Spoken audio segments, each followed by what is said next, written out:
कुरान के बारे में या इसकी क्लासेस के बारे में बात होती है तो यूजुअली लोग घबरा जाते हैं कि अब हमारी उम्र बड़ी हो गई है, अब हम क्या सीखेंगे, हमें याद नहीं रहता, हमारे लिए बड़ा मुश्किल है।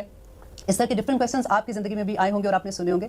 लेकिन देखिए, अल्लाह सुब्हाना ताला कुरान पाक में कहते हैं कि वलक़द यस्सरनल कुरआन लिज़्ज़िक्र हल मिन मुद्दक्किर, कि बेशक कुरान मैंने तुम्हारे लिए आसान कर दिया, है कोई सीखने वाला। अल्लाह की पुकार है कुरान में, और एक सूरत में अल्लाह ताला ने कोई 4 दफ़ा यही आवाज़ लगाई है, और एक हम है कि शैतान हमें बहकाता रहता है, हमारे सीखने का काम नहीं है, तुम रहने दो इस बात को। देखिए, जब हम कुरान पढ़ते हैं और हम नाज़रा कुरान पढ़ते हैं ना, फॉर एग्जांपल हम रमज़ान में भी यूजुअली हर कोई पढ़ता है, हम एक रमज़ान में 5 भी कुरान ख़त्म कर लेते हैं। लेकिन क्या हमें समझ आती है? इल्ला माशाल्लाह बहुत से लोग हैं अल्हम्दुलिल्लाह जिनको समझ आती है। लेकिन यहाँ मैं बात कर रही हूँ आम लोगों की बात कर रही हूँ कि हमें कुछ समझ नहीं आती। मुझे जहाँ तक लगता है कि शैतान इतना खुश होता होगा कि अच्छी बात है, इनको लगा रहने दो, इनको समझ तो आनी कोई नहीं है, जब समझ नहीं आएगी तो ये अमल भी नहीं करेंगे।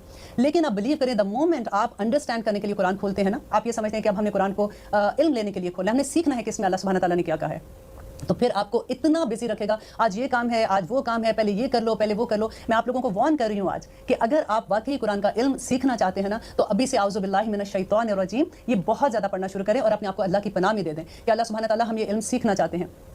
अब होता क्या है कि जब हम ये कुरान का इल्म सीखते हैं, अगर हम नहीं सीखेंगे तो हम अमल कैसे करेंगे? हमारे अमल वही होंगे जो हमने अपने माँ बाप से सीखे होंगे, नेबर से सीखे हैं, या हमें सोसाइटी ने सिखा दिए हैं, या हमने इधर उधर से पढ़ के सीख लिए होते हैं। लेकिन बाकायदा इल्म हमें लेने के लिए बहुत जो टाइम चाहिए होता है, उसमें हमें यूजुअली ये होता है कि अभी हमें बिजी हैं, कई दफ़ा ये तो जॉब कर रहे हैं, बच्चे छोटे हैं। अगर मैं किसी को ये भी बात कहती हूँ कि आप आए तो कहती जी मसरूफियत बहुत है, तो मुझे लगता है। अब देखिए कि अल्लाह सुब्हाना ताला अल्लाह पर कुरान पाक में नबी करीम सल्लल्लाहु अलैहि वसल्लम को क्या फरमा रहे हैं कि वलक़द कि बेशक मैंने एहसान किया मोमिनों पर इस बात, मैंने उन्हीं में से रसूल को भेजा यतलू अलैहिम आयातिही, कि वो तलावत करता है। सबसे पहला है तलावत करना, ठीक है, आयाती व युज़क्कीहिम।